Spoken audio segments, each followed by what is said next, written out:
we're going to compare Blackmagic Raw, or BRAW, versus ProRes. Now, for context, I've been shooting with the Ursa Mini since the original 4.6K. Not even the Ursa Mini Pro, which is also 4.6K, or the G2, which is also 4.6K. No, the original 4.6K way back when. And at the time, RAW workflow with Blackmagic cameras was not very well refined. It was a little clunky, it was a little complicated.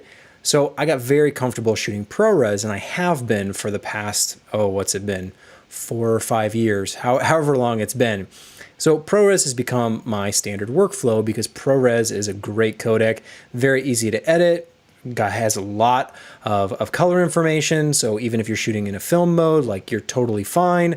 Plenty of dynamic range. It's really hard to overexpose the Ursa Mini Pro or the original or the Gen 2 now. There's a lot you can do with just ProRes. Now, RAW is the preferred format for most people because it gives you so much flexibility, but I haven't really adopted it into my workflow until recently, now that Blackmagic has incorporated kind of a better version of Blackmagic Raw. They keep updating their codec to be better and better and better. And their next generation RAW codec, they say the quality of RAW at the speed of video. So we're gonna test this out, look at the differences in terms of like how much space you're gonna save or that it's gonna cost you if you're shooting RAW versus ProRes, as well as the flexibility of editing these files within Premiere, because that's what I use. Of course, if you use DaVinci Resolve, you're probably gonna get a lot better results just because Resolve is the Blackmagic platform. But Premiere kind of works and suits my needs for the way I work on stuff. So there is a plugin, and we'll talk about all that. But basically, they've got all this great stuff. They keep updating it, which is the benefits of RAW, right? Refined color science over time. You have that raw sensor data, so you can kind of do with it what you want as technology gets better. So you can check this out. This is on the Blackmagic website. Obviously, that's where you download it from. The actual download is a little misleading. So there's this RAW player if you just want to look at RAW footage on your laptop. It works great. You can preview it in Finder if you're on a Mac system. You can get that, but that player comes as part of the full SDK, which is what you want if you're going to be using the plugin with inside Premiere and on your machine as well. And this comes with some other cool stuff.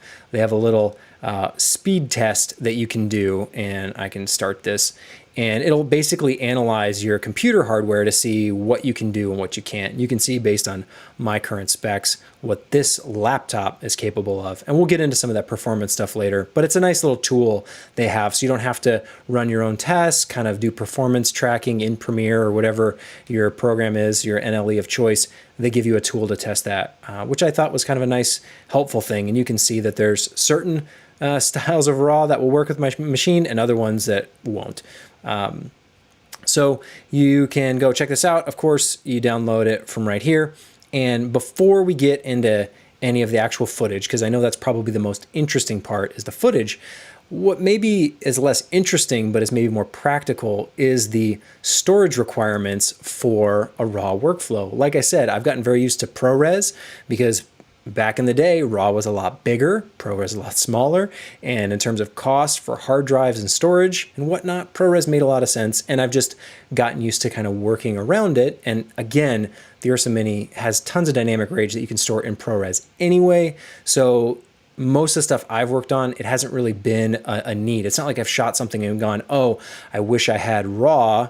I've always been kind of fine with the ProRes, but people have been talking about BRAW and how amazing it is and all the different compression ratios. So I thought I would test it out myself and finally maybe take the plunge and see if I want to switch from ProRes to RAW. So how I did that was I shot a bunch of test clips, and we're going to get to these ones later.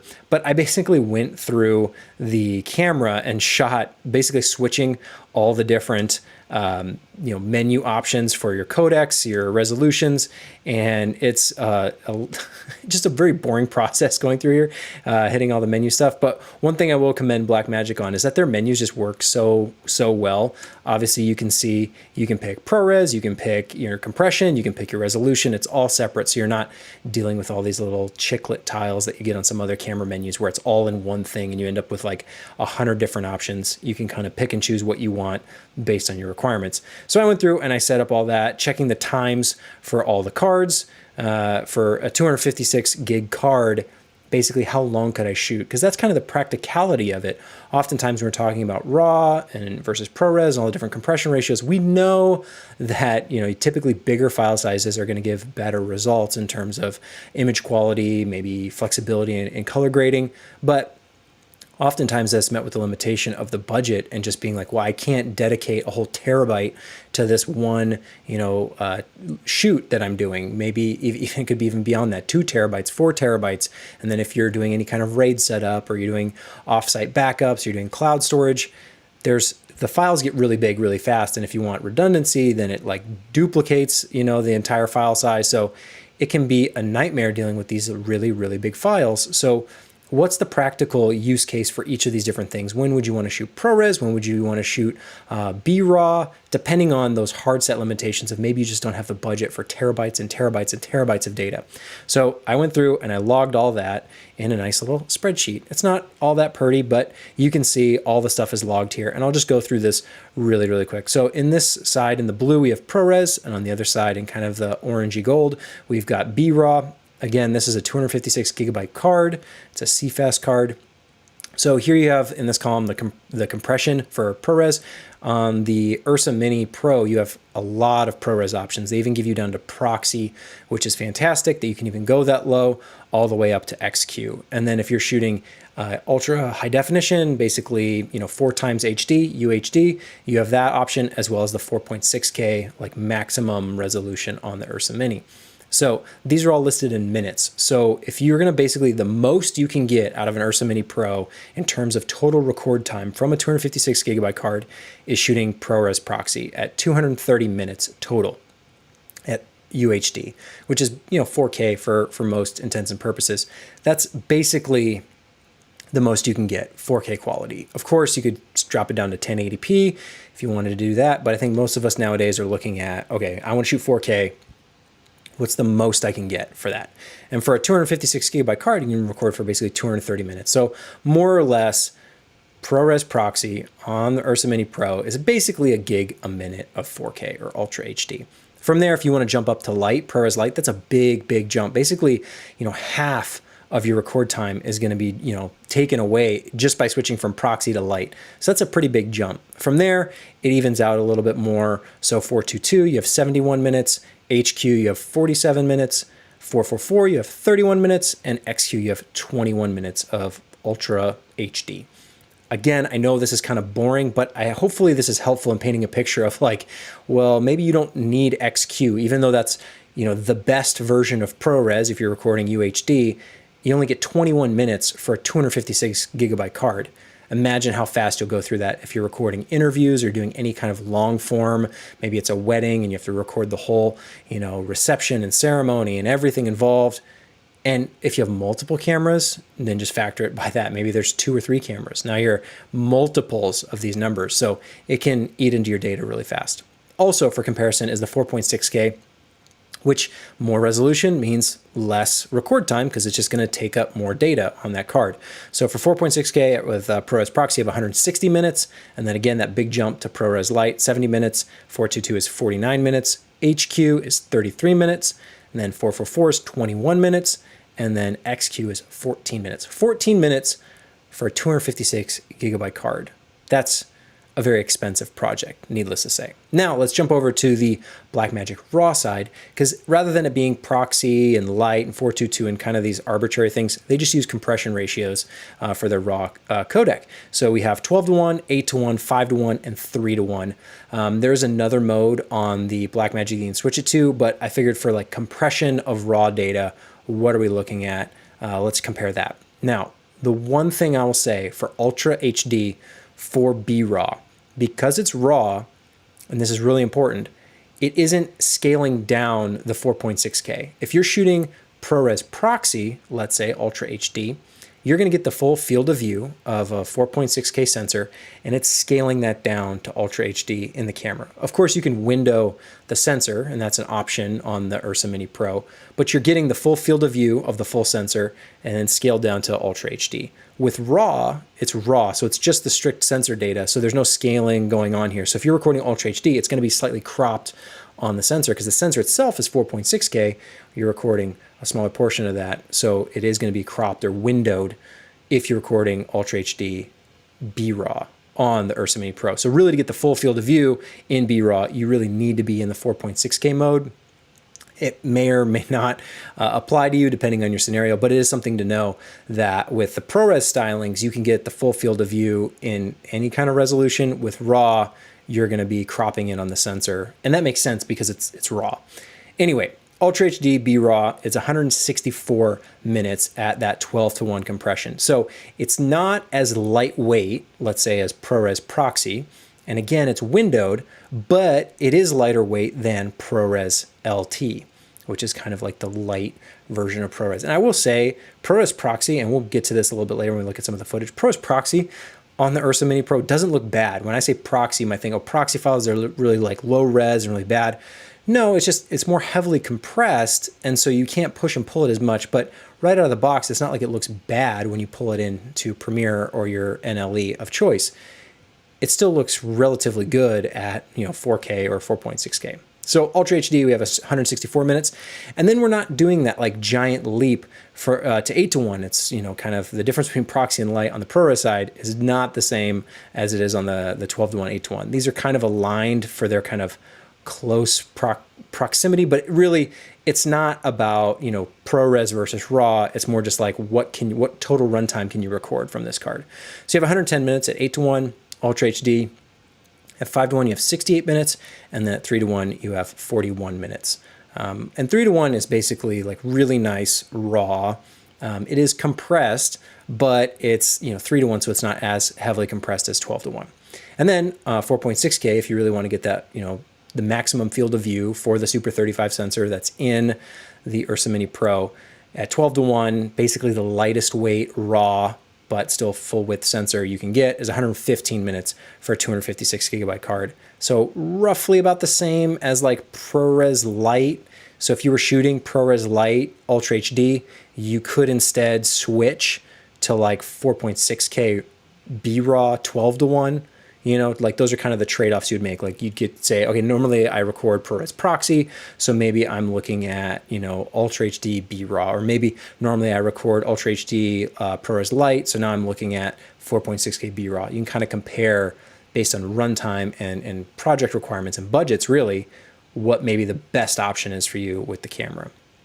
8:1, you got 76 minutes, 5:1, 48 minutes, and then 3:1, 4.6K, basically the best RAW, compressed RAW, that BRAW that you can get from the Ursa Mini Pro. 4.6K will give you 28 minutes with a 256 gigabyte card, which again, is kind of in that realm of ProRes, but actually better than, in terms of data load compared to the ProRes HQ, where that kind of same maximum quality would only be 14 minutes. So it really depends on what your goals are for the project, what you're trying to get out of it, all the different stuff. It's like a lot of numbers and different codecs and different flavors. Thankfully, the Ursa does make it really easy to kind of pick and choose between these things because it's not that bad. Using the menu makes it really nice. And once you kind of get used to it, you can kind of see how it works. And I will show you when you go into the RAW mode, you can see that Ultra HD, you see there real subtly, it says resolution, it says sensor windowed. You can't change that when you're doing Blackmagic Raw and you're doing Ultra HD. Something really important to note. And then, so yeah, you can see constant bitrate is where you have those compression ratios. If you switch it to constant quality, you can kind of set like a baseline, like Q0, I think is basically the best quality you can get. But I think more people would probably be shooting with the compression ratios just because it's a little bit more like intuitive in terms of like the file savings and stuff. But I really haven't tested the constant quality as much. I wanted to focus more on the constant bit rate and those different ratios. So if we bounce over here into the footage, we can take a look at kind of how this all plays out into practice. And I just shot this a couple hours ago. The sun was setting. I was like, those clouds, those highlights, like let's record this and see what we get, switching as fast as I could between all the different settings to make sure I'm capturing it before the sun, you know, sets too much and then the test is not all that valid. Now I will say I made the terrible mistake of leaving the camera in the video extended mode. I should have checked. The sun was setting. I was in a rush. I was like, hey, that looks beautiful. I'm going to film that real quick. And I didn't put it into film mode. So this isn't a perfect test. I need to do more testing to really see, but this will at least show you what the video extended mode looks like from the Ursa Mini Pro. Not the maximum dynamic range you can get. Obviously, film mode is going to be more like a log profile, where video extended is kind of more like Rec 709 with more dynamic range than the plain old video mode, which clips very, very quickly. So anyway, here I've got a bunch of stuff in Premiere, and I'll say I can play this back. Hopefully, while I'm streaming this, it still works, but editing both the RAW and the ProRes, buttery smooth, even on just this MacBook Pro laptop. It's nothing fancy. I'm sure if you have a decked out PC at home, it'll do much better. If you're in DaVinci Resolve, that's probably better. But in Premiere, all right, this is RAW plays 3:1. Plays great. And this is RAW 12:1. Very impressed with the RAW playback. Once you install the BRAW software, it works in Premiere great. And what's cool is on these clips, if you go up to the master clip, you have all of that raw data control that you'd get with maybe like red footage or other raw codecs built right into Premiere, ready to grab. It is under the master section though. So on, like, this is a ProRes clip. So if I click on this and I go to master, there's nothing there. But this clip here is a raw clip, and there's no real easy way to tell in the timeline. They just look like video clips all stitched together. This one, if you click on master, you get this Blackmagic Raw kind of functionality, and it'll come in with the camera metadata. So it basically comes in looking as it was shot, but you can go by clip and then change your color science, change your white balance, change all sorts of stuff. Down here you have your saturation, contrast, midpoint, all that other stuff. Now, with the ProRes options, you don't have that same functionality, so you would be, you know, going with Lumetri or whatever your color corrector of choice is. And again, this isn't the film mode on the Ursa Mini, this is the video extended, so not quite the maximum dynamic range. If you want to see what that looks like, I did switch it later on, and that's this clip here. I boosted the exposure because this is how it was shot. The sun had basically gone, and now I was dealing with, like, okay, capture whatever I can as the sun's setting and getting very, very dark. Let me see what I did to this clip, because I definitely changed my exposure there. So if I change that to 1, that should be kind of how they were shot initially. I wonder if I even need to go to exposure 0. That might be more accurate to how it was actually shot. Yeah, so basically this raw clip here and this ProRes clip here, same kind of deal. Really cool lighting actually tonight that I filmed this. Didn't capture any of it though. It was a shame. I really wanted to. But you can see just the playback is super, super smooth for both of these. This is 12:1 here, and then this is ProRes Proxy. And hopefully you can tell as I'm scrubbing through this stuff, there really isn't any obvious difference that's going to stand out. If I jump through these, you probably can't even tell a difference. Honestly, like, I know it's a stream, so the quality is going to be reduced, but if I go and I make this full here, and I just jump through these clips, like, I don't see anything to my eye. I'm sure you don't see anything to your eye. If we zoom in even to, like, let's go 200%, which I usually don't like to zoom in this much, because, like, honestly, you know, typically 100% is, you know, as far as I'll go normally, because that's like kind of realistic. If you zoom in like 800%, it's like no one's watching content that way. So what's the point of, like, oh, 800%, look at this little mosaic pattern here. It's like, well, no one's going to notice that. No one's going to see it, because it's going to get compressed for YouTube or Netflix or Amazon or wherever it ends up. So if I zoom in here to 100%, know that, like, this beginning of this clip is probably shaking. That's what it is, because I have such a long focal length on here. So it might be better. This will be a little tricky because I can't do it at the beginning of each clip. But you can see this clip, and if I unmute myself, I recorded what each of these were, so I know. All right, this is RAW 3:1. So RAW 3:1, basically the best you can get on the Ursa Mini Pro. And that's what it looks like. And then this next clip I'm going to jump forward to is 12 to 1. And this Like, is raw 12 to 1. do you notice any difference? No, you don't. I don't notice it, and I'm looking at it here, full screen, not, broadcast over the internet, compressed, streamed, all that stuff. But I can tell you, these clips look almost identical. And this is ProRes XQ. Maximum ProRes XQ. And then let's skip ahead. This is ProRes Proxy. Again, very, very minor differences. Nothing that immediately stands out and being like, oh, wow, that's so inferior. No, in fact, they all look basically the same. Now, if we were to play around this with color grading and such, we can take a look at doing that. I haven't even done it myself yet because I just shot this, so we'll get to have that kind of experience together. But if I go in here, and so we can just mark it like this, I'll probably label it something green, just to say this is kind of like the best raw one. And maybe let's put our ProRes stuff up a track, so raw will be bottom, and this is kind of like our worst raw. So let's make that like red or something like bad. I don't know, I usually color code that way. And this one is our best ProRes, and this is kind of our worst ProRes proxy. I recorded them that close together because I wanted to test those ends. Of course, there's everything in between as we looked on this spreadsheet of all the different flavors you can mix and match in between. But what are the extremes? What's the absolute worst versus the absolute best? And just out of the box, at a glance, none of them stand out as being better or worse than the others. And hopefully that tells you something like pretty good about, granted, this shot, I'd have to do more testing, get some skin tones in there, different lighting conditions. But at a glance, don't feel like you're missing out, or you have to shoot XQ or 3 to 1 every single time and eat up terabytes and terabytes and terabytes of data because you think that it's somehow better than like the lower versions of ProRes or BRAW, when in fact at a glance they're all very, very similar. And that's important because if you do your job right on set and you shoot it properly, getting your white balance and your exposure proper, getting that all dialed in, well then you'd have less to worry about in post-production, worrying that, oh, I have to radically shift my white balance, or I'm gonna have to do major color grading and changing my exposure a lot.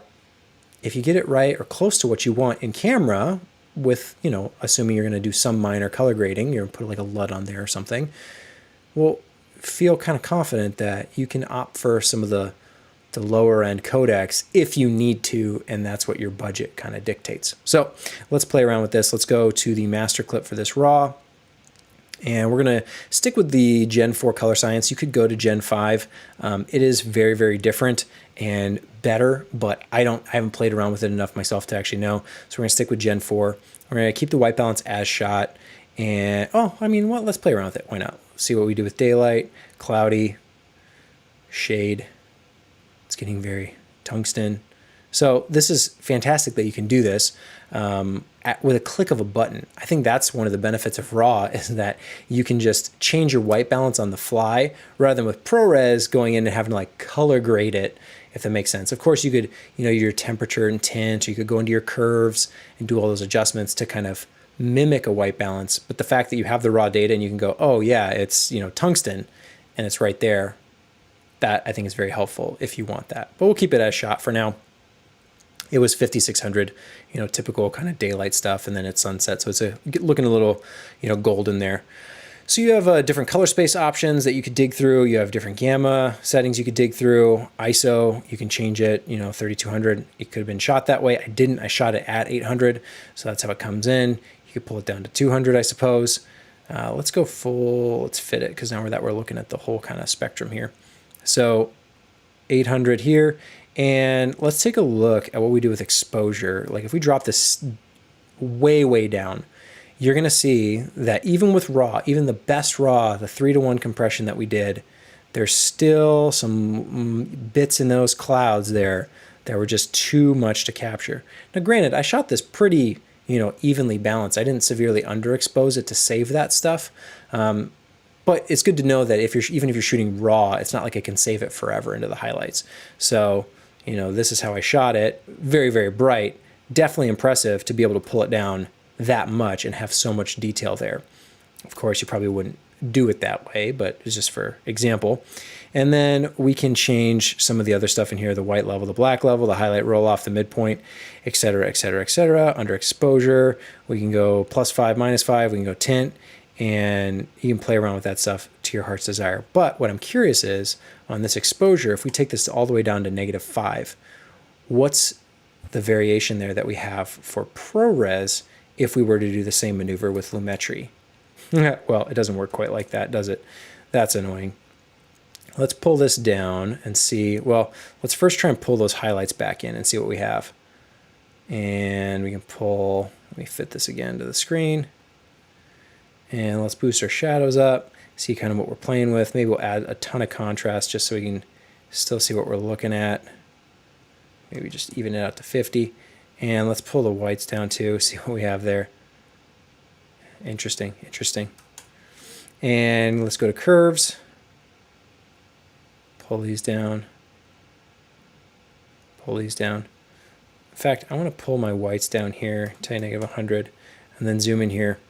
Obviously, it's a much different look because it doesn't know, like RAW, you have your exposure and the BRAW does the exposure a little bit differently than Lumetri does. I don't actually really like how Lumetri handles exposure all that much. But when we zoom in here, that's a little too close. Let's zoom out to 100. You can see that same spot. We've definitely got some trouble there, and I definitely wouldn't pull my whites down that much. Let's see if we did like just -1. See, it's not gonna really handle the exposure the same way that, let's say, like the RAW integration does, which is unfortunate. So theoretically, we could stack these and just keep doing like highlight recovery, more or less.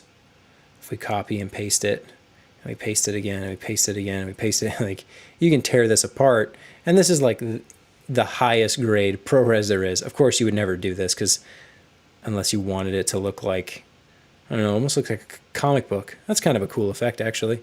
You're breaking the codec apart, and there's nothing left, but kind of a neat effect there. So we can play around with it. And again, I would say that this is a situation. Let's even do it to just the ProRes proxy, like the worst ProRes version we have. And like, you can still pull those highlights down. You can get them back. Is it as good as what you can do with the RAW? Is it as flexible? It's close. You know, if you're looking at this full screen, hopefully you can see, you know, we're losing detail in the clouds there, but comparatively, it's not, you know, so much so that it's like, you know, the staggering difference between RAW and ProRes on this particular clip. And this is what I really like about the Ursa Mini Pro and just the Blackmagic cameras in general, giving you the flexibility to do both so you can figure out what fits your workflow. And thankfully, BRAW, even on this laptop, like we did with the speed test, it plays back really, really, really smooth. And so you can kind of pick, okay, well, I actually want the RAW flexibility and I'm willing to sacrifice some of my data, right? I don't want to do ProRes proxy and get 230 minutes, but I'll do 4.6K and get 115 at 12:1. You know, test this stuff out, see if it works for you. I'm going to do some more testing for myself just to see what really the limits are. But just on this one shot, if this is all you were filming, like a landscape or something of a sunset or whatnot, even the worst, you know, ProRes clip, we could grade and color and match if we spend some time to, and I would never color that this way. So let's maybe find something a little bit more pleasing that would, you know, be in alignment with what we'd want to do. Let's even just see what we can get with Lumetri here, doing kind of the same highlights, shadows. I don't know if I brought it up that much. No, it was at 100, yeah. And I pulled those curves down a little bit. You know, if we're looking at these two side by side, the worst ProRes versus the best BRAW. It's a little bit darker there in the shadows, isn't it, on the ProRes one? But I think that's kind of nitpicking at this point. Theoretically, if I go in here, maybe there's some extra settings we can do in here in the RAW modifier to pull some of that stuff back, but really, let's see, highlight roll off. It's going to be brighter, harsher. The differences, I think, are more minor than you might first expect. When people talk about raw, or they talk about, you know, compression and all this stuff, it really is over some of the minutia, the nuance, the fine detail, the zooming in, you know, having the flexibility to change your white balance or to dial in your ISO and your exposure and all that stuff, rather than having to rely on the color tools. But in general, you can still get away with a lot, even shooting with higher compression like the 12:1 or ProRes proxy. So I think this just, you know, kind of reaffirms what I already knew going into it, even though looking at it, I have to do some more testing. It's that thing of, you know, pick what makes sense for your budget. Base it on, okay, I'm recording a documentary with a ton of interviews.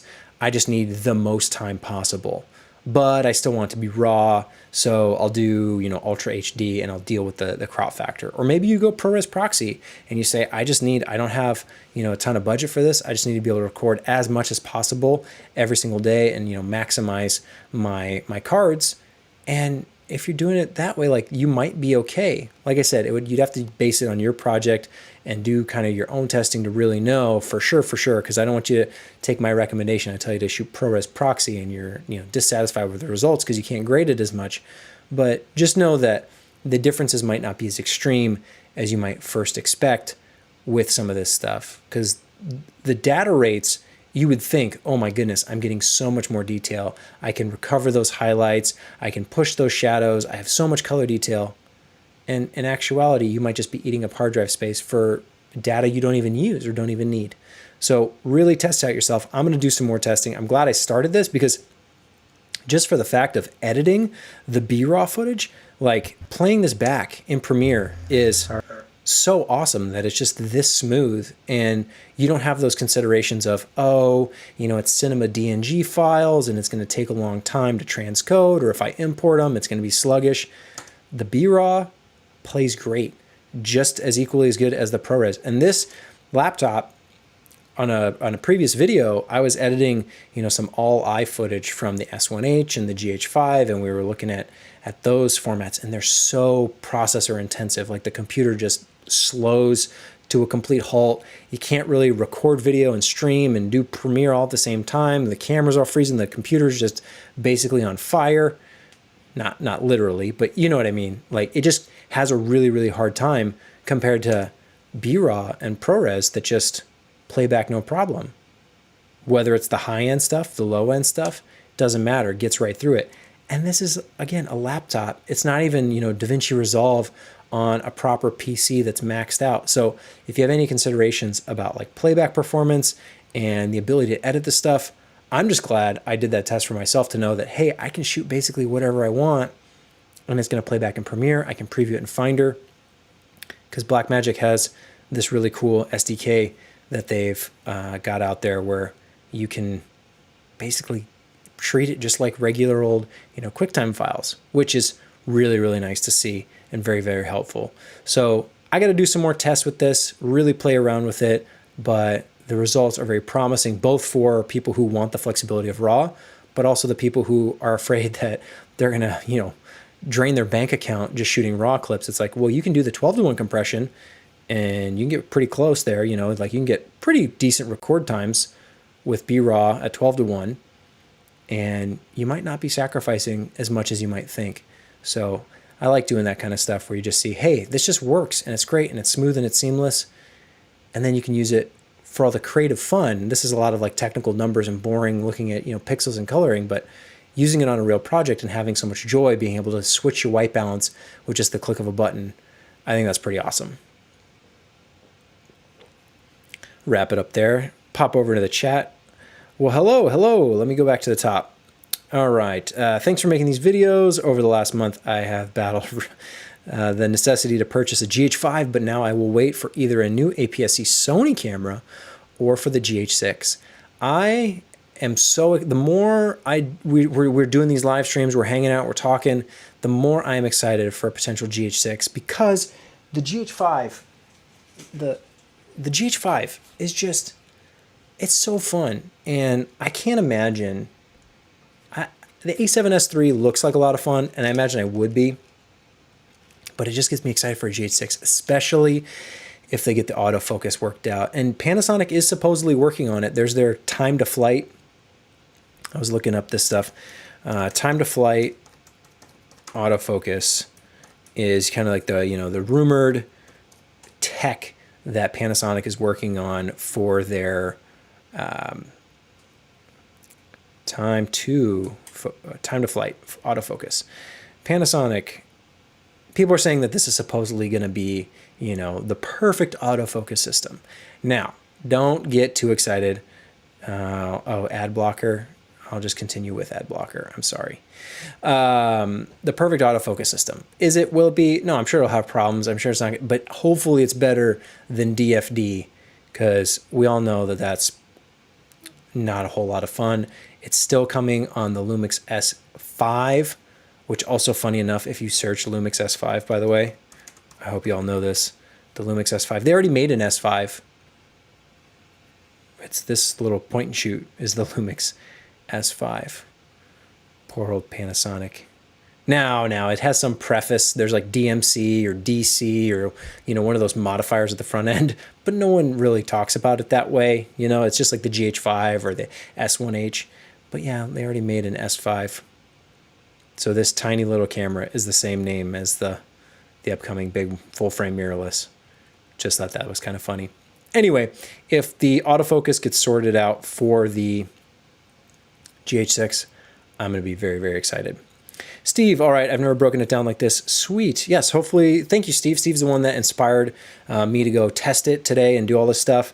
Hopefully this is helpful. You can get some insights into maybe, if you want to screenshot this and take a look and say, oh, yeah, like that would make sense for my projects of typically on a shoot, I am only recording 100 minutes, so I could do it that way compared to something else, or however you want to slice and dice it is really up to you. It really is just that cost effective nature of like filming. If you have a lot to film with multiple cameras and it's multiple days for a project, and like let's say for documentary style interviews, most of that is going to be covered with B-roll anyway. So you're kind of recording the video as like voiceover, a voiceover track, because most of it's going to be covered with B-roll, but you do want an option to cut to the person at any point in time in case you don't have B-roll coverage.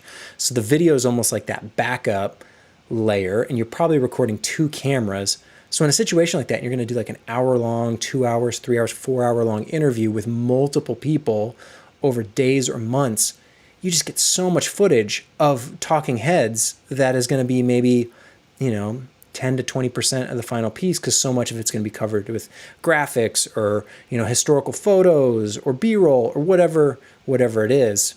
You don't want to just stare at someone's talking head for an hour, unless you're watching my live stream, in which case that's all it is. So I apologize for that. But even then, I'm not streaming in RAW. It's not crazy. It's 1080p. Like it's, because that's all it needs to be for this kind of thing. And I'm not saying your documentary should be 1080. Like do 4K, make the interviews look good, but if you kind of get it right in camera and your lighting's dialed in, you don't have crazy dynamic range where you're trying to save every last drop of those highlights. If you have everything accounted for with your proper lighting and proper exposure and you just get a nice shot, you probably get away with a whole lot, even on the lower end of ProRes or the kind of lower compression for BRAW or whatever camera it is that you have. Let's see. ProRes 444 at native resolution is just silly more resolution than there are pixels on the sensor, just wasting data. Let's see. Thank you for the super chat. I really appreciate that, Alexander. Thanks for a lot of great advice. Glad you're back on YouTube.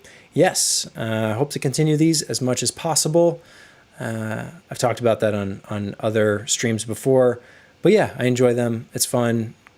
Get to go shoot sunset, and then a lightning storm came. It was really, really awesome. Like, some of the closest lightning I've ever seen, probably, not feet away, like miles, but very, very close. And of course, my 2 young boys got a kick out of it because they love, thunder and lightning and all that's so fun. So it was a good time. I really wanted to capture it though. I switched the Ursa to 4K 120. I was like, come on, lightning, strike again, like get some slow-mo lightning. I thought that'd be pretty awesome, but it didn't work out, unfortunately. But we are in kind of storm season, so maybe the opportunity will present itself again. Camera Boy says, I operated on a feature a few years ago. We shot 5D3s with ninjas doing ProRes HQ. The DP and I compared files one day. The ProRes was better, but HQ was complete overkill for the project. Oh, sure, yeah. The ProRes was going to be better than the internal stuff on the 5D Mark III for sure. But yeah, it really just depends if it's going to go to YouTube, if it's going to be something online for kind of that kind of like on demand, or even like Netflix and Amazon and all, like they're all streaming platforms. They stream data to people with terrible internet connections. It's compressed. Like you want the best that you can afford acquisition wise, because it's everything just is downhill from there. But there is that point of diminishing returns where not everyone is, Peter Jackson or, Christopher Nolan making the next epic feature film, and they've got, amazing top of the line RED cameras or IMAX cameras. You really have to take into consideration what the project, really requires based on budget and just editing flexibility. Like, BRAW is great, but a couple of years ago, RAW was a nightmare to edit from, for any kind of basic computer. So if you can't actually handle the files, if it's too much data and it goes well over your budget for just storing all this stuff, let alone just keeping it organized, maybe you have the budget to store it on, a hard drive, but then like it eats up over one hard drive. Now it's two. Well, then do you switch to a server? Do you have room and budget for a server? Or are you going to just go with like the octopus squid network of, all these different hard drives for your one complete project? That can be overwhelming very quickly, especially for organization when something goes offline and, oh my goodness, where's this file, or this hard drive gets corrupted. It's a nightmare really, really quick, just the bigger it gets. So always keep all that stuff in mind. Let's see. Alexander says, there's a pretty obvious difference I've seen. Replying, especially filming trees. Yeah, I have to do some more testing. This is just like one little quick kind of like highlight, test I did as the sun was setting. Definitely need to do more before I would make any wide sweeping general, remarks. But just know that like no matter what you film, if it's like 4K and above and you're using like decent codecs, like you'll probably be fine, unless it's like some extreme situation with, terrible lighting and weird details. And, you'd have to do the test to know for sure. But honestly, I've shot many, many things ProRes proxy, and I've never looked at it, been like, oh, if I really should have done LT or HQ, because for the project, the proxy ended up working out fine. It still color graded fine, still looked fine upon final export. And it's not like any viewer is sitting there watching going, oh, he probably shot this ProRes proxy, that's why it looks so bad. No, they're just watching it, enjoying the content for what it is. 420 is close to a perfect representation of a RGB Bayer matrix, and 422 even better. So at native resolution, avoid 444. You don't have the pixels on the sensor for it. That's good to know. I shoot a bunch of 8:1. It might be the workflow I prefer with BRAW, maybe more intuitive with the quick white balance. Also the cost of media as well. I haven't tried ProRes LT, but I can easily record 12:1 to SD cards on the Pocket 4K, Pocket Cinema camera. I doubt I'm the only Pocket Cinema camera user that has never used a CFast card when T5 SSDs are much cheaper. Yeah, CFast is expensive. High capacity SD is also very expensive. The thing I don't like about the SSD thing is just you have the external, dongle adapter situation where you have this thing that you have to mount. Not a problem if you're all rigged out, but if you just want to pop a card in your camera and go, that's why I do like shooting with CFast or SD. But I love that the Ursa Mini does both. You get 2 CFast slots and 2 SD slots. So really, like, you can record tons and tons and tons. Like you would have a hard time shooting all those cards in one day if you had them all loaded. Depending on the compression used. I suppose if you were doing like high end, if you're doing 3:1 compression, maximum resolution, you could eat through it pretty quick. But if you're doing something a little bit more compressed, 8:1, 12:1, something around there, you might have a hard time getting through all that. And it is nice when you run out of CFast cards, you can switch to SD or vice versa, or you might just, not have enough of one. It's just nice to be able to have that flexibility in the camera and you're not limited to one, card type. So I was pleasantly surprised to see all this, and again, it can't be said enough. I say it all the time, but the menu on the Ursa Mini and the Pocket Cinema camera, just the Blackmagic menus, I just love using them. They're so fun and just so easy to navigate and bounce around and test this stuff. So here are some later shots that I did for just extra peeking if we want to take a look. And you can see, so if I go in here to exposure on this one, bump it up to 5. Same thing here, bump it up to 5. And I don't know if Lumetri is doing the same thing with the RAW. Maybe I'll go actually to the RAW because this is the RAW clip. Bump the exposure up to 5. So you can see in this scenario, they're doing something similar. You lose contrast there in the shadows on the ProRes clip, pushing it that far. But if we look in the shadow detail here, and I would never do, you know, +5 exposure, typically like ever. Not 200%, that's too tight. Go 100%. Like you can see that's really noisy, really gross in those shadows on the ProRes. But it's ProRes proxy. Like that is holding up, I'd say pretty darn well for doing +5 on a shot severely underexposed and for being ProRes proxy.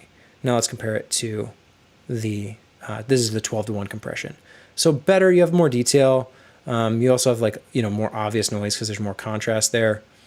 But in general, between these two, like it's kind of unusable either way, or it's not ideal either way, but it's still not, you know, this like, oh, that's unusable, it's awful, it's, you know, proxy level quality. It's like, no, it's still 4.6K resolution. Like you have information there in the shadows that you might think you didn't. And I definitely wouldn't recommend doing that, you know, crazy of a grade on this type of shot. This shot you probably want moody anyway.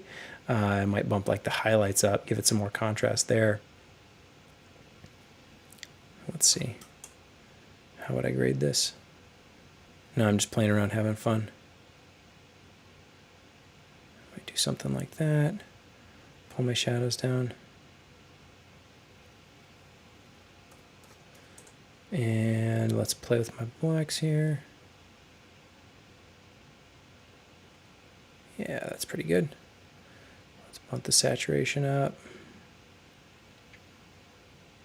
So you can see this is a proxy file. And got some color up in here. Maybe there's some noise you don't like, or let's see if there's any like noticeable like, you know, banding or anything weird. I mean, it's just kind of noisy because the shot's kind of dark. You probably wouldn't ever do this, but I don't know. It's not the worst thing I've ever seen for just getting a last minute shot, throwing it. Let's bump the saturation up even more. So that's just cartoony. Wouldn't do that much. No, yeah, not even. I might just, you know, make it more blue or something. Depending on what I want to go for, maybe I make it more gold. Let's see. I just love how this is both ProRes and the RAW stuff is so much nicer to color grade and play with in Premiere than those GH5 and S1H files that we were streaming the other night, just like bogging down the computer, like nothing would work. It just, everything just locking up, freezing. Meanwhile, this stuff is handling it like a champ. It's working pretty well. So, I don't know, just fun. You can play around, give it a different look, whatever you want to do. Where we can take before and after, you know, have some fun with that. Let's see, what was I supposed to talk about next? Oh, zooms versus primes. Let's do it. I just got to grab some lenses.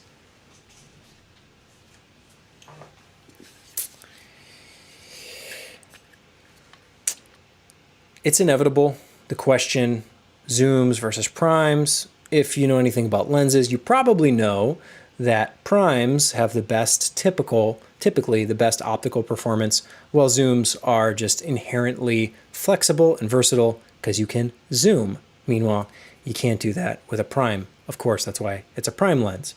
That's all basic stuff.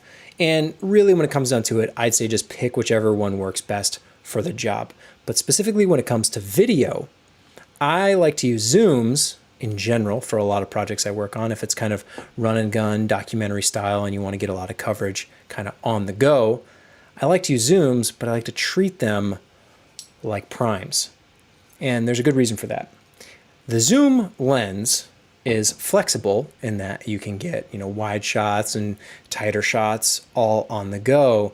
But the thing that inevitably happens that a lot of people do that is a personal kind of like pet peeve of mine, or just something that kind of irritates me, is seeing zooms in shots in like the final product. You can do it and get away with it. Sometimes it's used for dramatic effect. And there are moments where it's just like a happy accident where it just turns out and it looks nice, where someone does a zoom really quick and it makes it into the final cut and it just looks satisfying and it's good. But in general, what I think can happen a whole lot more often is if you're not conscious of that and you're just zooming all the time while you're filming, trying to get a variety of shots, as an editor, because I do a lot of editing as well, you'll take that in and you go, oh, like I love this shot, settle right there. And then the person will zoom a little bit, they'll fiddle with it, they'll zoom out, they'll zoom in, they're constantly fiddling with it. Just like a lot of times people are fiddling with their focus and you're like, just settle, just stop. Don't move. I just need a shot of this thing without all this movement. Because typically zooms, I think, can feel kind of more like news, kind of not as cinematic. Of course, there's movies that use zooms, don't get me wrong. It's a thing, and stylistically you can do it. But if you think of zooms, you typically think more like news broadcast. Think of The Office. I mean, that's like narrative television, but they intentionally have, kind of zoom lenses on the cameras to have it feel more of that kind of news documentary crew on the fly doing things. And they use it for, comedic effect often. So if it's done intentionally, I have no problem with it. It's more in that kind of run and gun getting coverage why I think it's valuable to treat a zoom like a prime, in that you can basically have, if it's like a 70 to 200 or it's a 16 to 35 or a 24 to 70, you have a ton of focal lengths here. But if you're constantly zooming, you can make the footage unusable, or it's going to degrade the quality of it. If you've ever looked at something and thought like, why does it look or why does it feel a certain way? It's usually a variety of factors, but one of them that sticks out to me is anytime you see something that's beautiful, that's cinematic, gorgeous, beautiful music, it's so premium, and then you see a lens that's zooming, it immediately kind of makes it feel different, separate from cinema and movies, which are typically traditionally shot with primes. Like big heavy cinema lenses that are zooms are more expensive and harder to come by, and so it's not an effect you see all that often in cinema.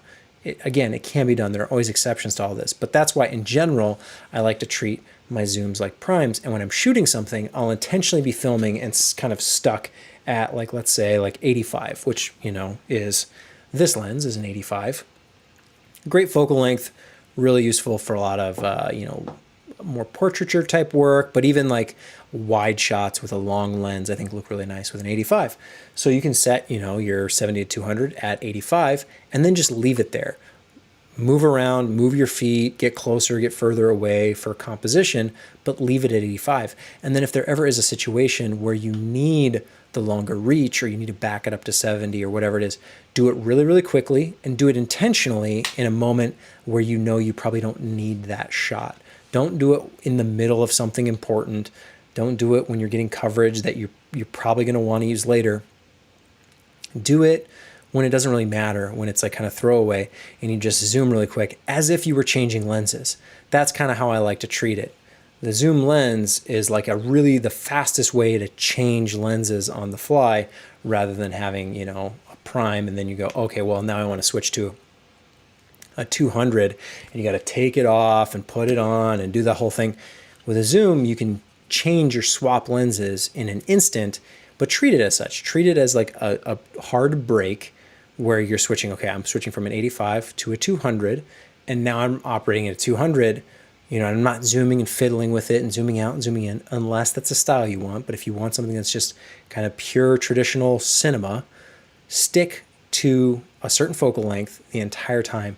And this is, easier said than done. A lot of times you can say this stuff and people will still, once you have that zoom functionality on the lens, people just like to zoom all the time. And it's a very easy habit to get into of zooming and fiddling with it. And you have to remind yourself, just like, don't do that. Just leave it, lock it, set it at a certain focal length and leave it there and intentionally change it when you have a good opportunity and it's not going to interrupt anything. Change it to something else. I'm telling you, it will make your footage look a lot better. And a lot of times I do, recommend to other people who are just starting out or they're getting into shooting video, say shoot with primes, because then you get the feeling of shooting with an 85 and moving your feet, getting closer, getting further away. This is kind of entry-level photographer and videographer information. They say shoot with the prime so you get used to how the lens reacts just by moving. If you give somebody a zoom, you're potentially opening a can of worms, because sometimes they'll just be zooming nonstop, and then it gives your footage a very different look and feel that may not be intentional or desired. So just something to keep in mind. Of course, if optical image optical, the quality of the optics is the most important, go with the prime. It's going to be sharper almost always, depending on the lens, but typically the primes are going to be sharper. They're going to have better detail, whereas the zoom is probably going to be slightly compromised. But for the most part, you're probably not going to notice, or any regular layman viewer is not going to notice the difference. So I do like the benefits of the zoom. I think it just has to be treated very delicately and appropriately, keeping it kind of as if you have a bunch of primes in one lens. At least that's how I like to do it. I see that a lot of time, people like zooming, and it's not necessary. It's just like, fiddling with your focus. It's like once your focus is set, like you don't have to fiddle with it. It's good. If it's in focus, it's in focus. If you need to adjust it, you can honestly typically do that by like leaning in closer, pulling back. Same thing if you need to do slight zoom adjustments, just move a little closer, move a little bit back. Let's see what's going on in the chat. Jim from the office says zooms are the best. Yeah, if it's for comedic effect, absolutely. That it can be definitely done intentionally, but that's the thing. It has to be an intentional choice, not just a random like I'm going to zoom for the sake of zooming, and then it ruins the shot potentially, or the take, when you're like, oh, that's a beautiful shot, and then someone zooms and you go, oh, now I can't use it because it ruins the style or the aesthetic we're going for. I do love a good Zolly shot when used well. Yeah, a zoom dolly is a nice. I usually like them in animated films, like in the Pixar films and whatnot. They'll do them really well because they do really dramatic ones really quickly in animated stuff. I think that's fun for the comedic effect of it typically, or just the punch of it. Like a really, really drastic one with live action feature or narrative work. I think it can get a little cheesy sometimes. It just depends on the context and how it's handled, and maybe the subtlety of it, or if it's supposed to be kind of overly done. Let's see, Tommy says, when someone is asking me if they should go with a new camera or a new lens for their current camera, I just tell them to buy some lights instead. They usually haven't thought about lights at all yet. Lights, I've done many, many videos about lights, but lights are probably the most important thing to making anything look good. The camera nowadays usually doesn't really matter all that much.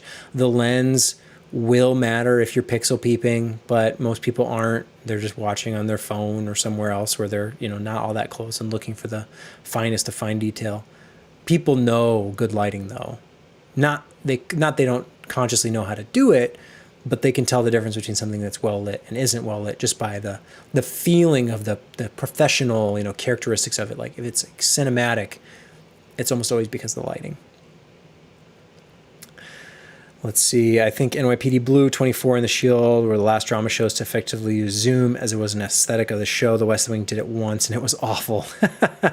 Yeah, if it's something that's supposed to feel, and this is something that can be done, they did it a lot in, I know, the movie Serenity, as well as the show Firefly. Like they did, zoom camera work like in space for spaceships, because that's not typically something you would see prior to that, to make it feel more of like a documentary. Or like real organic footage. And you see that a lot too with stuff that's like heavily like CGI or special effects heavy. They'll do more like camera pans and dollies and zooms to really sell the effect that it's real, it's really happening. Think of stuff like, what was it, District 9? That kind of vibe where, oh, it's a documentary, and it's a documentary because we're zooming all the time. Same thing as like The Office or any of these other like reality dramas. They're supposed to feel like you're there and feel real, but oftentimes I just think in regular work, if there's not a reason to do it, then just don't. Stick with kind of your traditional locked set of primes. Even if they are zooms, treat them like primes, and I think that'll get you it will make your amateur stuff look better by the very nature of most, if you think 80s and 90s camcorder dads were zooming all the time. You know, little, wide to tight, little, toggle right there on the camera. Wide to tight, zooming in, zooming out, zooming in, zooming out, and then they do the digital zoom where it's getting really tight, and the image quality just gone at that point. Zooming looks more like that amateur, more like anyone can do it. It takes restraint to shoot with a prime. Even if you're just someone's getting into photography and you give them a prime lens, typically these people are like, wait, why can't I zoom? Where's the zoom? And you say, oh no, it's a prime lens. It's just a 50, or it's just an 85, or it's just a 35. And they go, what? I can't zoom? Because zooming is so beneficial in so many situations where you're, standing at the end of a pier and you want to zoom in to see a boat out on the horizon. And the moment you give that person like a 24 millimeter prime, and they go, what do you mean I can't zoom? How am I going to get the shot I want? So it's like inherently this thing that almost every regular person just wants the ability to do, of just zooming in. So when, your home videos, amateur footage is constantly filled with zooms, and then, cinema is doing it with, professional actors and makeup and lighting and all that stuff. And they're doing it. They get away with it because everything else is so high end that the zoom functionality of the lens sells the realism effect. Whereas if an amateur does the same thing, it can just feel amateur of like, why are you zooming? Like there's no reason to. So I think the restraint of using primes is far more rewarding as somebody who's more like independent amateur trying to create something premium, and maybe they don't have the actual budget and resources to do so. It's an easy little thing, just like don't zoom and treat everything like a prime, and it'll dramatically increase the production value. Now I associate it with The Office and comedies, or old westerns and Hong Kong cinema. Yeah, the dramatic effect, the cheesy, like the zoom in of like the big reveal. Yeah, it can be a little silly. The Canon 14mm f2.82 lens, I paid $2,000 for it, is terrible. I thought it would be sharp, being that it's a prime, but not at all, even blurry in corners. Well, that is can happen with those like ultra wide lenses. Really, I'd say look at lens tests to know which one's going to be the best and most beneficial. But on the extremes, I mean, even if you're shooting extreme telephoto, 800mm, 600mm, some of those lenses can be like not quite as pristine as you might want, just because the optics are harder to account for on the wide and the telephoto lens. But basically your sharpest stuff is going to be 85, 50s, like 35 and 24, you're probably fine. 105, 135, 200, probably pretty good in that region, kind of like the normal operating focal lengths for lenses. The Sigma 18-35 is way less expensive and blows this 14mm away. Well, yeah. Not full frame though, so I don't know if that Canon 14, I assume it's full frame, but 18-35, I have it. Hold on. The 18-35. It's basically always on my GH5 in this little configuration with the speed booster. Beautiful lens, beautiful lens. I talked enough about this the other night, but 18-35 it's my favorite lens. Firefly also did lens flares and rack focus on the CGA ships in space. Yeah, just selling the effect that, oh, this is real. Versus, I believe, Interstellar, intentionally, I think Chris Nolan didn't do any kind of that stuff. Like everything was like locked to the side of a ship as if it was kind of like, really there, like the hardware mounted cameras to a ship. So there's not that kind of like tracking spaceships in space, following them, zooming in, lens flares, all that stuff. It's just an intentional choice stylistically of what you want to achieve. Thankfully, with a big budget and you have, big actors in the thing, people are relatively forgiving if you have, celebrities and high production value and big budgets. It's the more amateur people who are more criticized for being amateur, even if they're doing it intentionally. It can be, oh, well, it looks really like, indie, like it doesn't look professional, it doesn't look cinematic, yada, yada, yada. You get the same effect with like color grading. Often people will do extreme, almost caricature color grades to like mimic films, but in like an amateur context, if it's not done tastefully, it immediately shows that it's amateur. I don't know a better way to describe that, but it's like the people back in the day, it was like, everything trying to make it look like the Matrix, or trying to make everything, teal and orange, or making it look like, Breaking Bad or whatever, trying to mimic some of these things that are popular and well known in the mainstream, but then doing it in the kind of like this overly stylized way that immediately becomes cheesy. And you'll see it with like fan films a lot. They'll like try and put a style on it, even though if you watch the actual film, that style isn't even necessarily there all that much.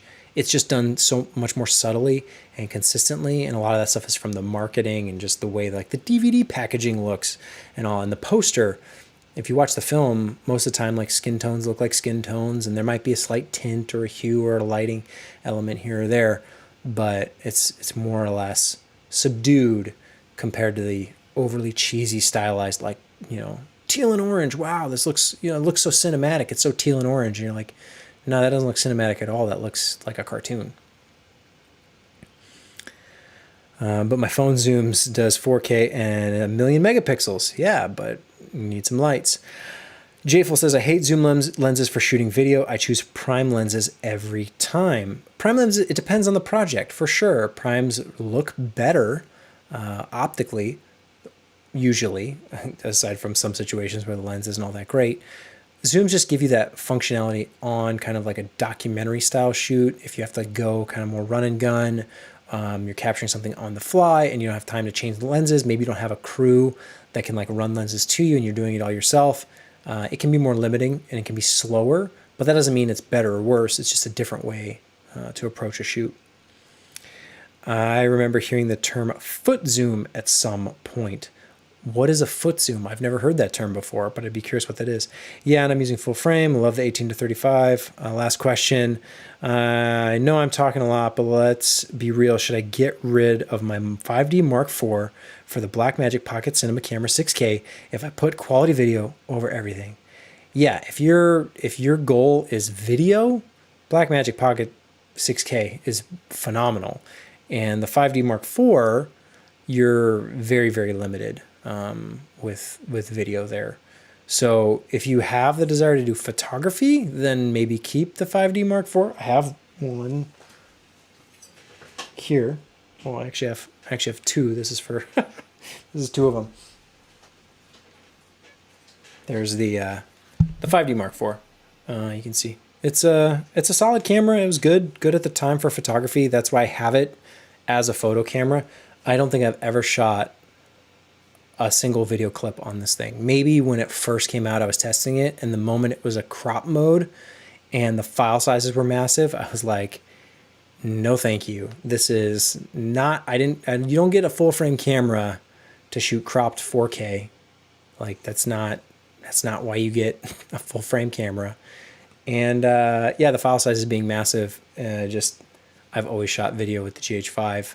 And this was just for like high-end photography work, but quickly, wanting something better, more modern, better, autofocus tracking and all that stuff. So that's why I'm hopeful for potentially whatever Panasonic does, or the Sony A7S III. But yeah, Pocket Cinema 6K. It's going to have some limitations, though, in terms of filming, like the battery. Hopefully all this stuff, but it's going to chew through the batteries really fast. And granted, on the 5D Mark IV, you don't have a flip screen, but you're not going to have a flip screen on the 6K either. So I don't know. It depends on how you shoot and what your style is. The 6K is going to work well if you get it kind of rigged out. It's not the camera like the GH5. I prefer for run and gun stuff because like everything's right in the camera. There's not much to rig out. Like it just is the camera and a lens. It doesn't require much else.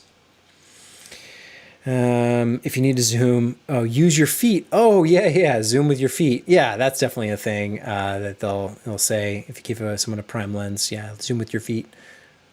The autofocus on the 5D is beautiful. Yeah, I'm getting V mount with rig, definitely. Yeah, I think you'll be very, very happy with the video quality from the Pocket Cinema 6K. It's beautiful. It's just the hardware side of things. Hopefully they can refine it. But I mean, for $2,000, I think is what the 6K is at now. It's so cheap for everything you get from that camera. And being able to shoot BRAW like we've been talking about is fantastic. Yeah. Random geocacher says, JFL, unless you have to switch, keep both. 5D Mark IV good for photo and video. Yeah, autofocus. Yeah, if you take photos, I guess if you take photos for fun, it probably doesn't really matter. But if you're getting paid work, you know, for photography, don't lose that, you know, by getting rid of the camera and then having a camera that doesn't do photography basically at all. I think you can take some, there's like a stills mode. You can, you know, click a photo or whatever on the Pocket 6K, but it's not a photography camera. So if you're getting photography paid work, keep the 5D Mark IV, because that's just a good business thing. Like, don't give up income and revenue. The only time I prefer Zoom is reframing interviews, or if I'm crunched for time and need to get coverage on talent while off-camera talent is reading, and I can edit around the Zooms. Yeah, I edit around my Zooms all the time. I really want to, but financially, I can't keep both, and I don't do photos at all. If you don't do photos at all, then yeah, there's no reason to keep the camera unless you potentially want to get into photos. But if you don't do photos at all and you just do video, yeah, you could probably just get just a video camera. I do a little bit of both. I do photo and video, and like the flexibility of doing both. Even in something like a GH5 that's not really a professional photo camera, it still takes really nice photos. So having something like that, I think is beneficial. But obviously have the Ursa Mini Pro as well for not taking photos, definitely, but just shooting kind of like the best quality footage. But the Pocket Cinema 6K will get you awfully close. It's a really, really nice camera. All right, now let's finally talk about nailing manual focus. Manual focus is more and more feeling antiquated. Now that cameras for photography have been doing autofocus so well for many years, and it's only getting better, and now for video, autofocus is becoming more and more common. Manual focus seems like, oh yeah, but like who needs it, right? And it's kind of hard to get manual focus. Like autofocus, wouldn't it be so great if everything was just autofocus and it was perfect all the time? Yeah, that would be perfect. But even with the best autofocus system, it still has to somehow know what you want in focus versus what you don't, which is where then the camera's making choices for you, which theoretically would be some advanced AI system or something like that. Right now, the autofocus on some cameras from Canon and Sony works really well if you say, yeah, I want the eye in focus, or the face in focus. But then if you pan to something else like a ball or something on a plate, some food dish, it's basically just using its best guess of what you want in focus. And so using manual focus many times for video and for photography as well, but let's just say for video, can be beneficial. Even if you have the best autofocus system in the world, there's still times you would want to use manual focus. And the challenge becomes, how do you make sure that it's actually in focus? Because that is the thing with manual focus. It can be very easy for it to be out of focus if you don't do a few certain things. And some of those things are very obvious, like a big external monitor, so you can see when it's sharp. Of course, that's going to get you there.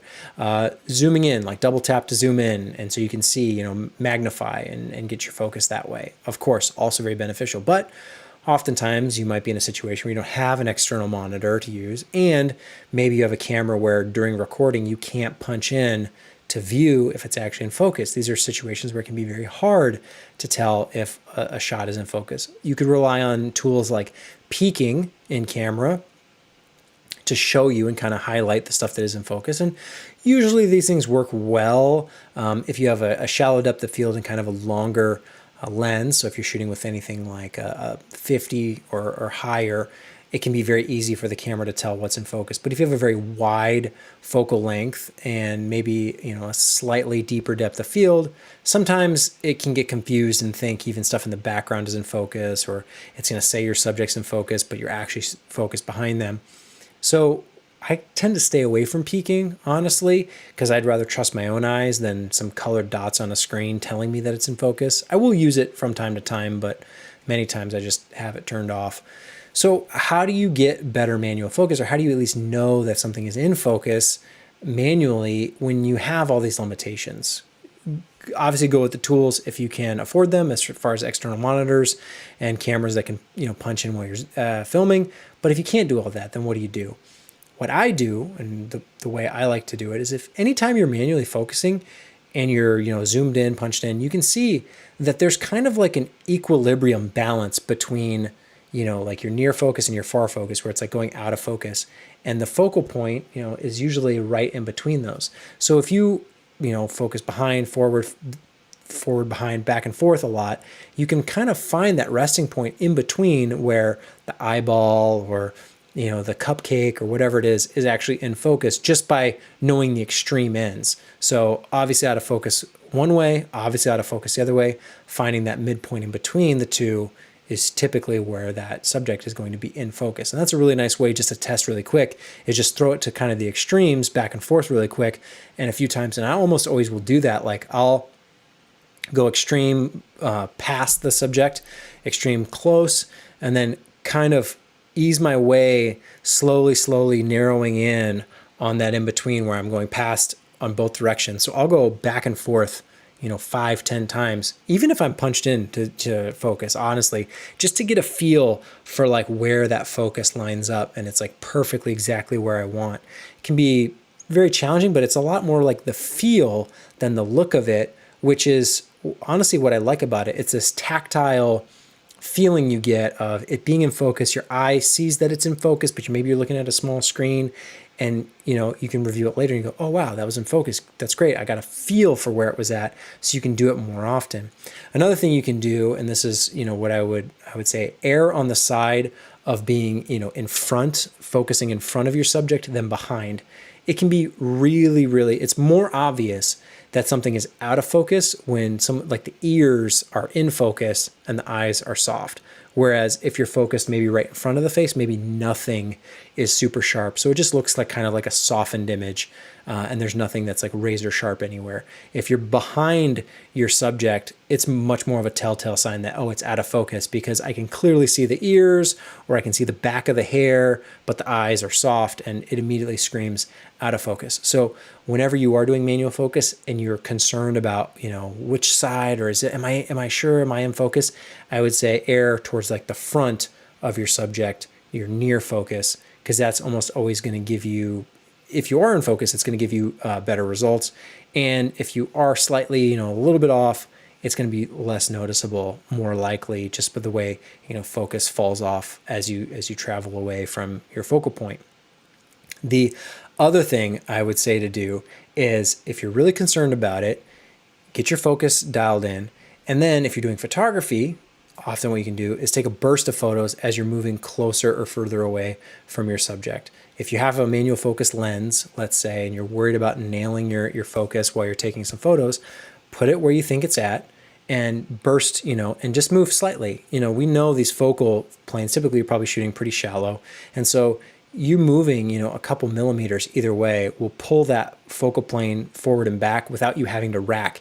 Typically when you're racking on one of these lenses, a slight movement can throw it way out one way or the other. So if you're concerned about something being in focus and you have some small fine tuning, it's almost better not even to touch the lens and just do it with your feet and kind of move closer or further away depending on where you want to pull that focal plane in your image, because that's usually just going to give you better results. You can take a burst of photos, or if you're doing video, you can make it intentional and make it a kind of camera move where something comes into focus or out of focus or through focus. Like, you can make it stylistic by adding a move to it, so that way the expectation is, oh, it's perfectly in focus the whole time. It can be stylistic as a choice of things coming in and out. And typically I like to do that more often than I like to rack focus between, one object and then racking to another. Typically I like to pull my focus just with moving the camera through space. It's set, focal distance, and then I'm just pulling it, back or forth through space. And that's typically how I like to do it. So when you are doing manual focus, like, don't feel the need like, oh, you have to have some camera that has to do amazing autofocus because manual focus is just impossible. It's not. I think it's actually kind of beneficial in a lot of ways because you can choose exactly what you want in focus and you're not relying on the camera to get it right for you. And it provides some fun stylistic things that you can do where, you know, you're not always tracking something or, you know, everything's always perfectly in focus. You can have fun with it and play with it creatively, as well as making sure that it is in focus when you need it to be. Of course, you have things like external monitors and, you know, punch-ins when you're magnifying, when you're recording. All that stuff is great. And of course you have an autofocus camera. That's really nice as well. But don't forget that like manual focus is a very functional tool, and there's a few key things you can do to make sure that your footage looks sharp, even if it isn't always perfectly sharp. But sometimes that can be a nice characteristic as well. Just the nice manual nature of, you know, slowly ramping or focusing when you're doing rack focusing. Like as a human, you have far more artistic control over it than camera software that's going to just basically ramp up and out at, you know, kind of more technically perfect speeds, where by hand you can do it a lot more artistically and still have it be in focus, which is at the end of the day what we all want. We don't want blurry images, we don't want blurry footage. So making sure it's in focus is really important, and you can definitely do it with manual focus. Something very relevant as we talk about autofocus all the time. Let's see, back into the chat. Oh my, I feel like I missed so much. Oh, you're perfect, excellent, yes. Especially when I grade in post, or we want to financially 6K is better. Yeah, Pocket 6K should be easier for in post, and for sure. Just keep in mind you will need to drop more money for the extra bits too. You guys could charge $100 for 5-minute video chats for people to ask whatever questions about cameras and would get rich. Just an idea. What guys? Who guys? Yes, better IQ in color. ProRes is great, and BRAW is even greater, I hear. And BMD images tend to be lovely. I love the Blackmagic footage. It is rather lovely. And yeah, ProRes is great, BRAW is great. Use whichever one you like. Any cinema camera is going to be better than video mode in a stills-based camera. Yeah, probably. I'm going to get the Pocket 6K. Excellent. Canon still wants $2,500 for it, knowing it can't compete with the Pocket 6K, which is better video-wise. Wants for what? The R6? Is that what you're talking about? The original Pocket Cinema camera, the 1080p one, is responsible for the most beautiful footage I've ever done. The GH5 is so much more practical and easier to use, but image not as lovely. Yes, that is true. Blackmagic footage is, it is a cinema camera. You know, they came out with the cinema camera and then the Pocket Cinema camera, and they make the Ursa Mini Pro. All this stuff is around cinema, giving you that look and feel. It is much more, right out of the box, more cinematic than the GH5. Look at the Z-Cam before you pull the trigger. Both require a lot of extra parts to get it to work to calculate those costs. Yep. How much is the Z-Cam? I saw a YouTuber talking about the other day. I didn't finish the video. What's the specs? B&H have a few options. The Z-Cam, a bunch of different cameras to look into, different sensor size, etc. How much is the Z-Cam? Because the red Komodo is coming out for $6,000. The burst and lean method is a great technique for macro photography too. Absolutely. Think about how you like to shoot. Do you think the big screen on the 6K is useful? Komodo and Z-Cam is more for full rigging and standalone shoot, I think. Yeah, I'm too used to autofocus. It's going to be hard going from the 5D to a cinema camera and have to learn autofocus all over again. I want to switch my shooting style anyway to mostly rigging handheld, and then just an idea, but imagine doing video chats like these one-on-one for $100 for 5 minutes and let people ask whatever they want. That would be so dope, and you would book hundreds of people in a few days. You can ask me whatever you want in this chat. I mean, we could do a one-on-one if you want, but like you can ask it here too. It's free for all, first come, first serve. So there's no, you don't have to pay me $100 for 5 minutes. Or 15 minutes, but these help out a lot. I just got so much information in a short period of time. Excellent. I'm glad you find it helpful. As far as the Z-Cam versus the Red Komodo versus Blackmagic Pocket Cinema 6K and all these cameras, having just recently looked at the Z camera myself and kind of deciding if it's something I would want, I think at the end of the day, I think I lean more towards the Blackmagic Pocket 6K. There's so much more you get in the camera as is. Just the screen being built in is so helpful. I think even though it's not a flip screen, the fact that it's there and you just pull it out of your bag and you know it's there, that's excellent. I know some people have a concern about like the size of it, like it's wide and built more like a DSLR or kind of, you know, hybrid camera with the way you hold it. I think that's a benefit for me, honestly, because that way, like I said, the camera is just functional right out of the bag, whereas the Z camera is a box that you would have to rig, and there's no real monitor. I think there's technically a little display on there, but you'd have to have some monitor that you set up and power and do all that stuff. I think the battery options on the Z Cam are better using those Sony batteries than the LPE6 batteries that the Pocket 6K takes, but if you have a lot of LPE6s, you can just swap them a lot, or you get some kind of, you know, external rig battery supply for the 6K if that works as well. And that's probably what I would do. But I like cameras that you can just take out and they're ready to go. Honestly, one of the main benefits for me for the Ursa Mini Pro is, so the Ursa Mini Pro pretty much always rigged like this as is. So you can just shoot basically anything you want right out of the box. Like, it's got the handle, like put a battery on it. It's the same kind of concept, I think, as like the GH5. It seems kind of weird, but it's got the screen built in. If you put the viewfinder on there, obviously you have that if you're shooting outdoors, but this just stays like this. I don't have to rig it out. I put a lens on it, I put a card in, I put a battery, and it's ready to go. And there's nothing, you know, there's no other stuff that needs to be done. I do have the shoulder kit, so that's for this, but I typically don't have it on the shoulder all that often. For this one, if it's I'll usually, if there's a 2-camera shoot, I'll do the Ursa Mini Pro with like probably like the 18-35 for like a wide lens, and then for the second camera, probably honestly the 70-200 Canon zoom lens, and that one will have the shoulder rig. So that way you've got the wide camera kind of lower and then the long lens kind of up higher, you know, which typically looks good for your longer lenses. And you can still, you know, run it low, run and gun style if you want, but there's so much about the Ursa Mini Pro that just shoots the way you want right out of the box, and you don't have to rig it out like you do with some of these other like cinema cameras. So I like the flexibility of that. Granted, it's massive compared to the GH5. It is the Ursa Mini, but there's nothing really mini about this in today's day and age. That's not very mini anymore. So probably time for a new name, but like the regular Ursa is even bigger than that. But I like that style of just pulling something out of a bag and it's ready to go. That way, you know, if you're, you know, there's lightning going off and you're chasing a storm, or, you know, something's about to happen and you have to be ready in an instant, which is honestly usually the case. No one really understands, like, the faster you can be at production, the more acceptable you are to basically everybody else who isn't familiar with production. If you're on a film set and you're working with other professionals, they get it. They know how long it takes to light and set up cameras and get ready to roll.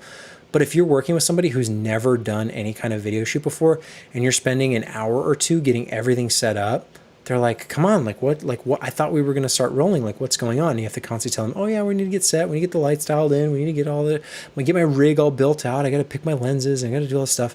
Like, that time sink of just set, if you can trim that down, it just makes it easier for other people who aren't professionals, who don't know the business.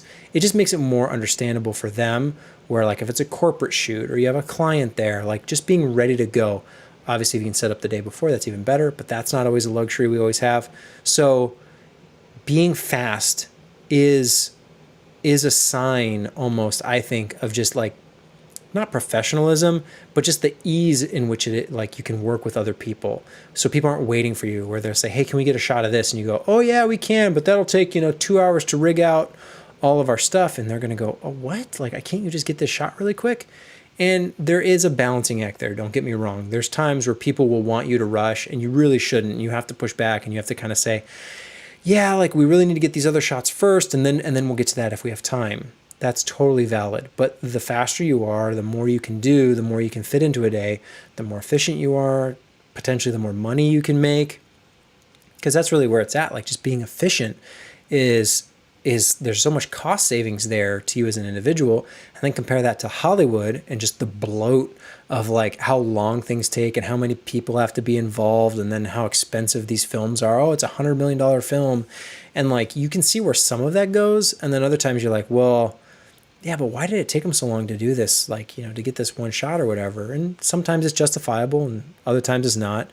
But I think as kind of a independent style person who, I don't know what you're doing and how you're making money, or if you just do this for fun, there's so much value in being fast and efficient. And that's why I like systems like the GH5 or like the Ursa Mini Pro or like the Pocket 6K that are pretty much just ready to go right out of your bag, rather than something that's going to be a little bit more cumbersome and time intensive to set up. And granted, you could have it set up all the time, but if you're traveling frequently, which is the case often, right, you're going to have to break it all down and then set it all up and then break it all down and then set it all up. And that just the waste of time breaking things down and setting them up, it's inevitable. You have to do it for lights, for tripods and stands and all that stuff. But the less you can do of that, I think the better, because it's just such a waste of time. And it's not doing anything. It's not creating anything. It's just the in-between time that's taking away from everything else. Let's see, reading back in the chat. Colors of the BMD are quite nice. Yes, I like the 6K. It's the best bang for the buck right now. Absolutely. That's what I'm going to go for. I still use a monitor with the Pocket 4K. Otherwise, it's awkward.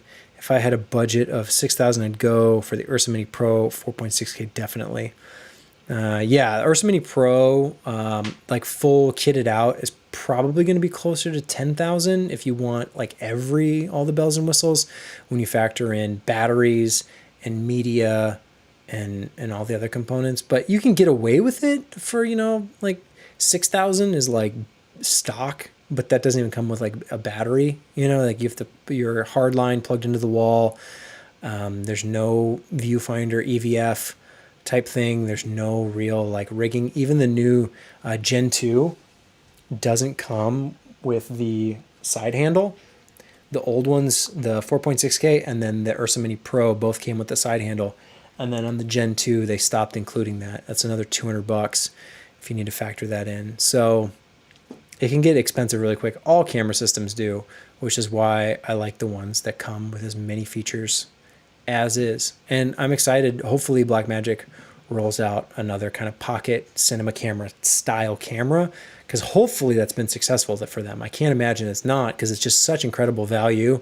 Great bang for the buck. I know a lot of people love those cameras, so hopefully they should just continue iterating that and refining things like the battery life and maybe some kind of flip screen and refining it, making it a little bit better.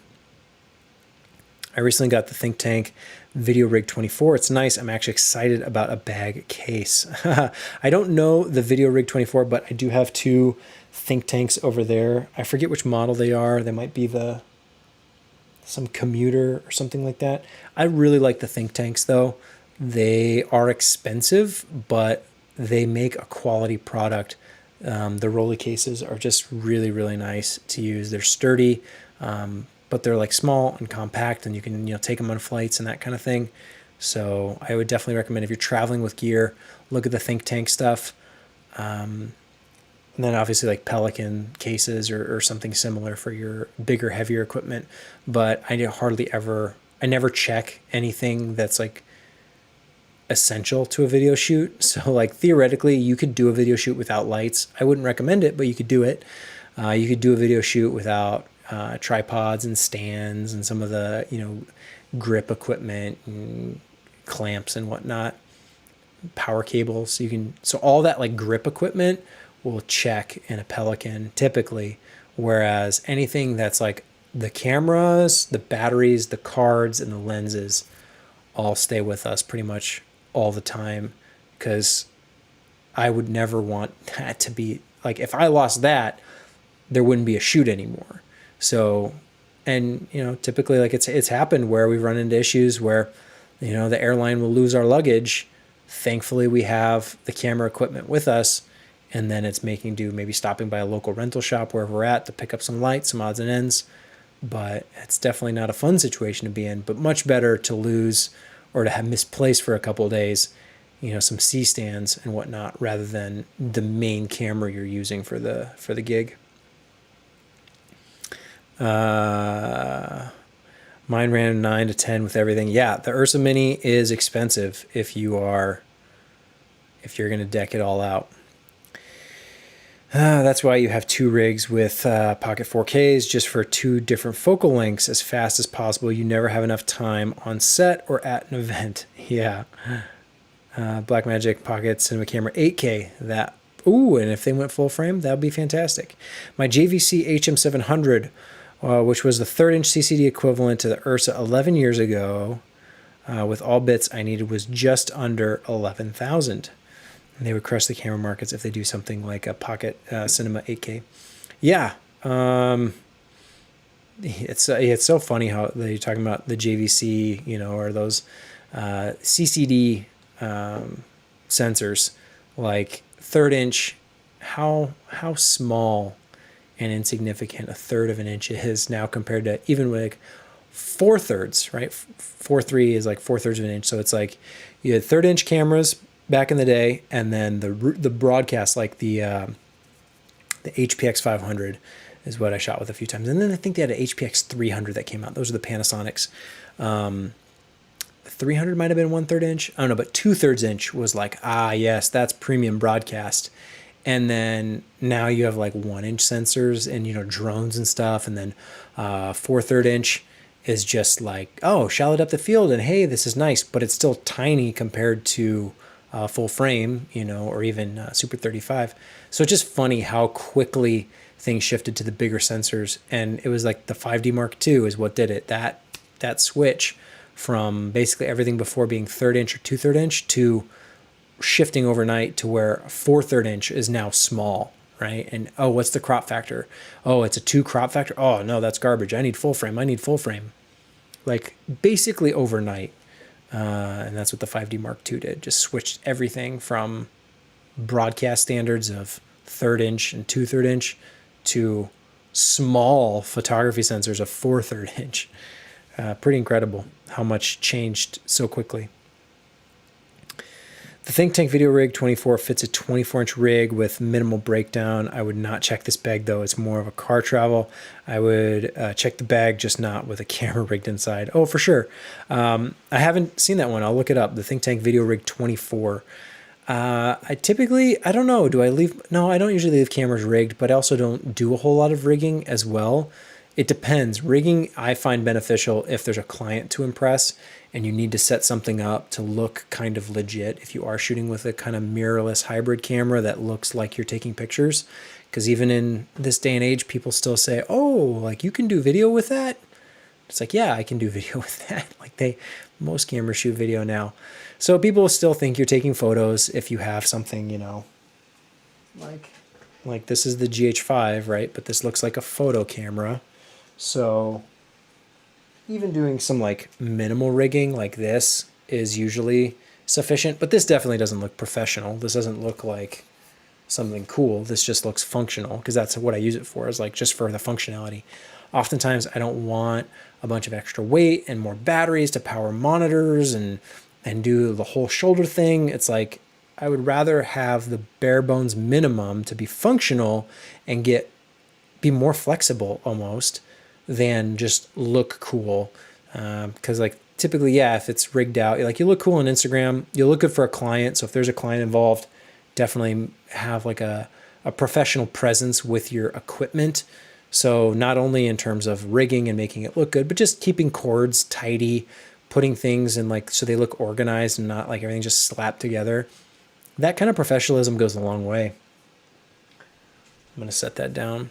So thinking of that kind of set etiquette and how you are presenting yourself to other people is very valuable, both in what the camera looks like, what all the equipment looks like, the state of like your bags, and are they just, you know, blown apart and there's lens cloths and body caps and like just stuff askew everywhere, or is it nice and neat and tidy, even if you're, you know, pulling different lenses out and switching batteries and stuff? How your battery charger station is set up. Is it just cords everywhere and just a chaos spider web? or is it nice and neat and, chords are kind of wrapped, and kept nice and tidy? That's really important just for the presence that you bring to a set. And then if you act professional, you look professional, it all makes sense and goes together. When you have a Blackmagic Pocket, you rig it. Well, I mean, yeah, you pretty much have to.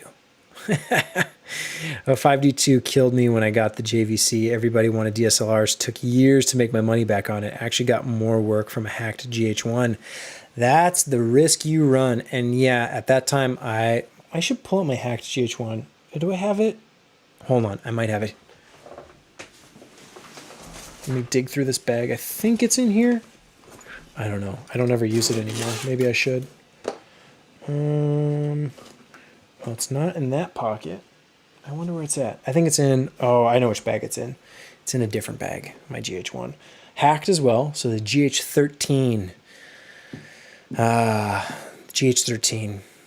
Wonderful, wonderful. And no, it was kind of a pain dealing with the MTS files and all that nonsense, but it was beautiful and worked well for the time. But yeah, that's the thing about buying expensive cameras is that you really have to, someone I think commented on a video the other day that, they bought a GH5 and it basically paid for itself within the first shoot because they made so much money off of the project that it covered the cost of the camera because the cost of a GH5 is relatively low. Very, very easy to make your money back off of like cheap investments like that if they can do the job, which most of the time they can, because it's like if you rig it out and you make it look good, or you get a client that maybe doesn't care and isn't as obsessed with like, are you shooting on a red or do you have an ARRI or, all this stuff, you can make your money back a lot easier on the cheap investments rather than spending a lot of money, hoping and praying, fingers crossed, that just by having a certain camera, you're going to then somehow manifest these higher paying jobs, which typically isn't true from my experience. I'm sure there are different markets out there where people want specific cameras. And you might think, oh, well, if I just have that, that's going to open the door for all this other work. But I would just really caution against that. Buy the camera that you can afford based on what you're currently doing, and then get as much work with that camera as possible to the point where you are at the next level up, where it makes sense to invest in the next style system. And the great thing is, the couple years that it might take to work your way up to that next level, the camera technology is going to trickle down. And then what you can buy then will be so much more bang for your buck than what you would have invested a couple years prior. And you can easily be on the hook for, tens of thousands of dollars in debt that doesn't pay itself off compared to something like a GH5 or a GH4 or something or even like the Pocket, 6K or 4K. Those cameras are so cheap that it should be relatively easy to make that money back, whereas something like an Ursa Mini, I mean, that's low end of like cinema cameras, like $6,000 for the body is cheap. And then, the 12K is now going to be 10,000. Like that's cheap compared to the high end Red stuff and the Alexas. And I mean, there's even like a Canon R5 is $4,000 body only. By the time you put a lens on there, it's probably another $2, $3, $4,000. You're probably almost, for a decent R5 setup, with native lenses, you're probably at $10,000 already. Granted, that's a photography camera, and hopefully you make your money back, but could that same person do it with an R6?